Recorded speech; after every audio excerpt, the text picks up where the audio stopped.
Hello guys, good morning. Welcome to NJ Education अड्डा।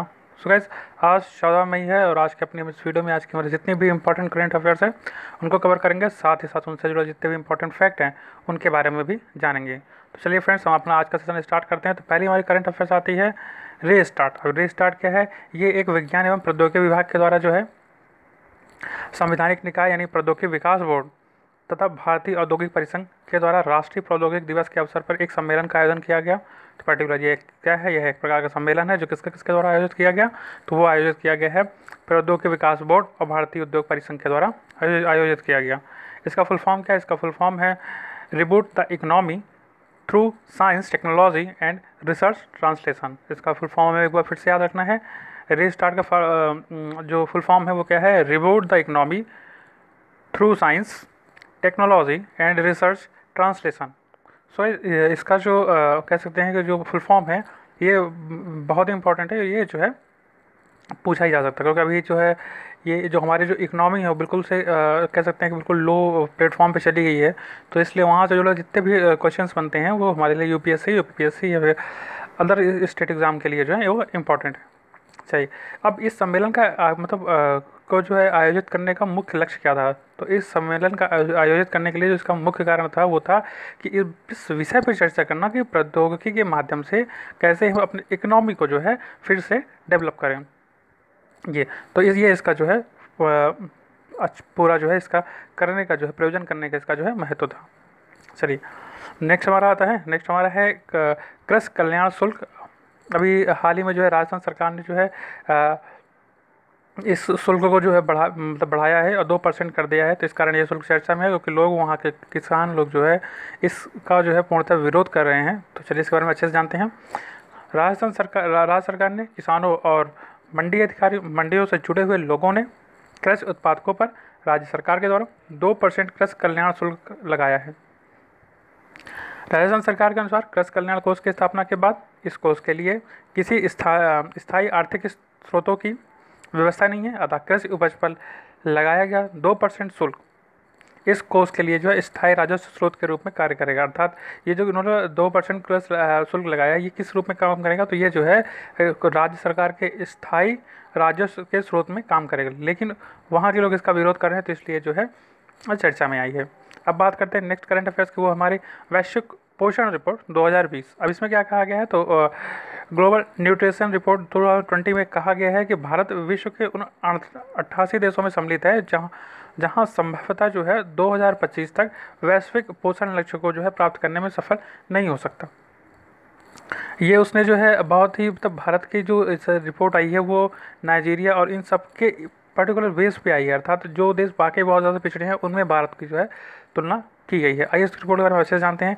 इस report के अनुसार भारत कुपोषण के मामले में सबसे अधिक स्थानीय असमानता वाले देशों में एक है। मतलब जहाँ पे जो है जैसे आप किसी भी स्टेट का ले सकते हो, एक समुदाय बिल्कुल ही कह सकते हैं दिन में एक रोटी नहीं खा पाता है और एक समुदाय जो है उसके तो कुछ कहने नहीं है। तो इस पर्टिकुलर इस बिहार पे उन्होंने जो है इस रिपोर्ट की जो है को प्रदर्शित किया है।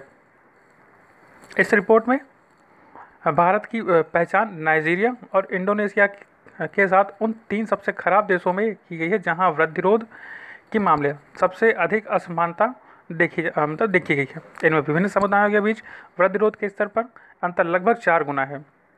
उत्तर प्रदेश राज्य में वृद्धिरोध के मामले की दर 40% अर्थात सबसे अधिक है।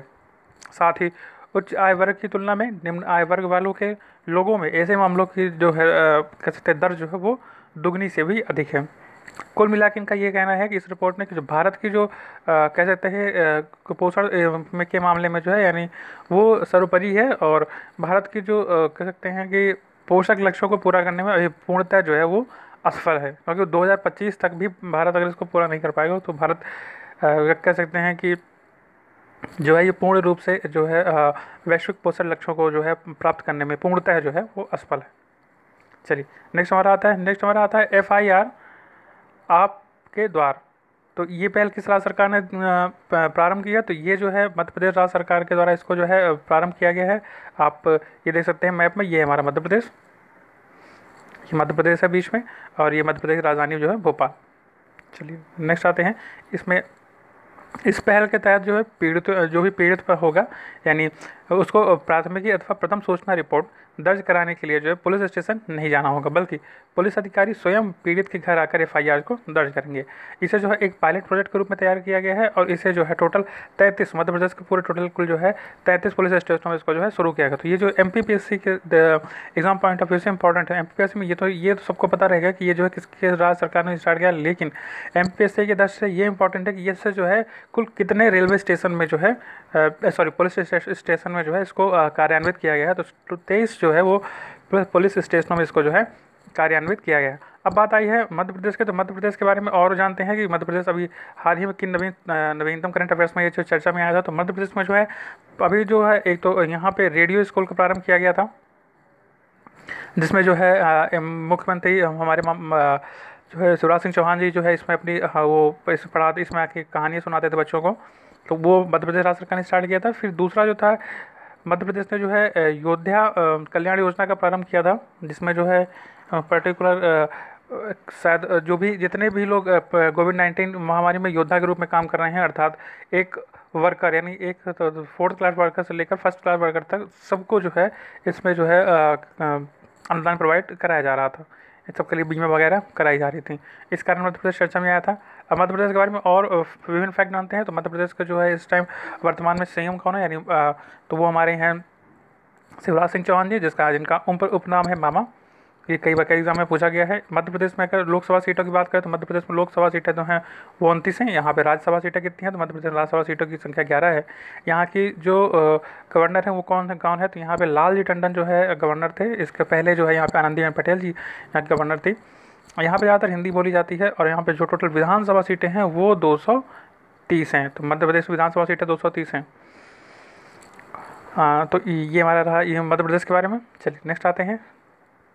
नेक्स्ट हमारा है प्रवासी राहत मित्र। अब इसको किसने लॉन्च किया, तो प्रवासी इसको जो है उत्तर प्रदेश राज्य सरकार ने जो है इसे लॉन्च किया है। अब बात आई है इस ऐप में जो है होगा क्या, तो इस ऐप के में जो है जितने भी लोग लॉकडाउन के टाइम पे जो बाहर हैं, ठीक है, दूसरे राज्यों में, उनको लाने के लिए जो है इस ऐप को जो है प्रारंभ किया गया है। अब बात यहाँ पे उत्तर प्रदेश के बारे में जान लेते हैं। उत्तर प्रदेश अभी नवीनतम किन करंट अफेयर्स में जुड़ा था। तो पहली बात तो उत्तर प्रदेश में जो है वर्चुअल अदालतें स्थापित करने वाला उत्तर प्रदेश पहला राज्य है। अभी वर्चुअल अदालतें क्या होंगे, तो वर्चुअल अदालतें वो अदालतें होंगे जिसके द्वारा जो है कार्यवाही जो है ऑनलाइन सुनवाई की जाएगी। इसके बाद इसमें जो है जियो ट्रैक कम्युनिटी किचन की स्थापना की गई थी, जिसमें शायद 5 लाख कुछ ऐसे फूड था जो प्रोवाइड कराया जाता पर डे। इसके बाद गरीब कल्याण योजना भी यहीं पे चर्चा में आई थी। अब बात करते हैं उत्तर प्रदेश के बारे में और विभिन्न फैक्ट। तो उत्तर प्रदेश में क्या कैसा है। तो उत्तर प्रदेश की पहली बात तो जो हमारे सीएम है वो कौन है, तो उत्तर प्रदेश के जो सीएम है वो हमारे आदित्य योगी नाथ जी हैं। यहाँ पे जो लोकसभा सीटें कितनी हैं, तो उत्तर प्रदेश में लोकसभा सीटें हैं 80। कई दफ़े मोस्ट इंपॉर्टेंट क्वेश्चन है उत्तर प्रदेश में सर्वाधिक लोकसभा सीटें कहाँ पे हैं, तो वो उत्तर प्रदेश 80। इसके बाद आता है यहाँ पे लोकसभा राज्यसभा सीटें कितनी हैं, तो यहाँ पे राज्यसभा सीटें हैं 31 अर्थात 31। यहाँ के जो गवर्नर हैं अभी बता चुके हैं कि वो जो मध्य प्रदेश के पहले गवर्नर थे आनंदीबेन पटेल, वो अब यहाँ की गवर्नर बनी है, अर्थात यूपी के गवर्नर हो गए आनंदीबेन पटेल। यहाँ पे हिंदी और उर्दू भाषा का प्रचलन है यहाँ, और उर्दू भाषा को जो है यहाँ की दूसरी भाषा माना गया है। इसके बाद यहाँ पे जो विधानसभा सीटें हैं वो टोटल जो है आपकी 403 यहाँ पे विधानसभा सीटें हैं। चलिए नेक्स्ट आते हैं। नेक्स्ट हमारा है तेलिया रोप मेंटी और सोहराई खोबर पेंटिंग। अभी इनको जो है ये चर्चा में आई है, क्यों आई है, क्योंकि अभी इनको जो है जीआई टैग प्रदान किया गया है। आप ये देख सकते हैं, ये दोनों है, इन दोनों को जो है इसको जो है ये पेंटिंग है, ये रुमाल है, तो इन दोनों को जो है दिया गया है। अब चलिए इसके बारे में अच्छे जानते हैं।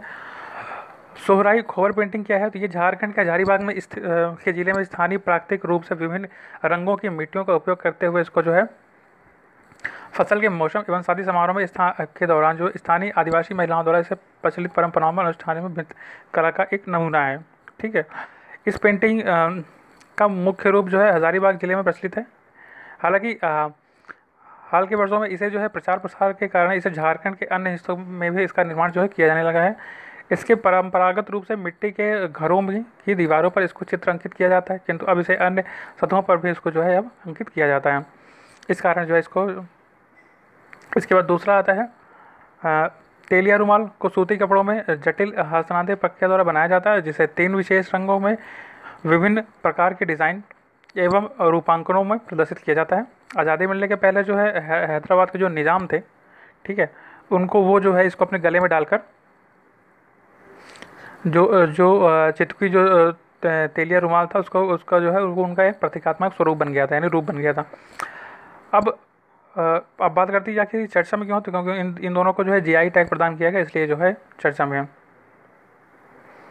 ठीक है, चलिए अब हम नेक्स्ट आते हैं अपनी करेंट नेक्स्ट पे। तो नेक्स्ट है हमारा जो है कोविड चटाई। अब ये क्या है, तो आप ये जैसे फिगर में देख सकते हैं, ये कोविड चटाई है। ठीक है, अब ये क्यों चर्चा में इसके बारे में जानते हैं। हाल ही में केरल सरकार ने बताया है कि रोजगार जैसे वायरस, बैक्टीरिया आदि को घरों में कार्यालयों, दुकानों एवं संस्थानों में प्रवेश करने से रोकने के लिए जो है केरल स्टेट ऑफ कोयरल कॉरपोरेशन ने जो है एक कोविड-19 चटाई को जो है लॉन्च करने वाला है। अभी लॉन्च हुई नहीं है, इसको किया जाएगा। इसमें ये होगा कि जब कोई भी इंसान या व्यक्ति नंगे अपने जूते मुझे उतार के जब इस चटाई में पैर रखेगा, तो उसके चटाई जो है उसमें जितने भी कीटाणु होंगे उस चटाई में रखने से उस सारे के सारे जो है दूर हो जाएंगे। ठीक है, तो इसलिए ये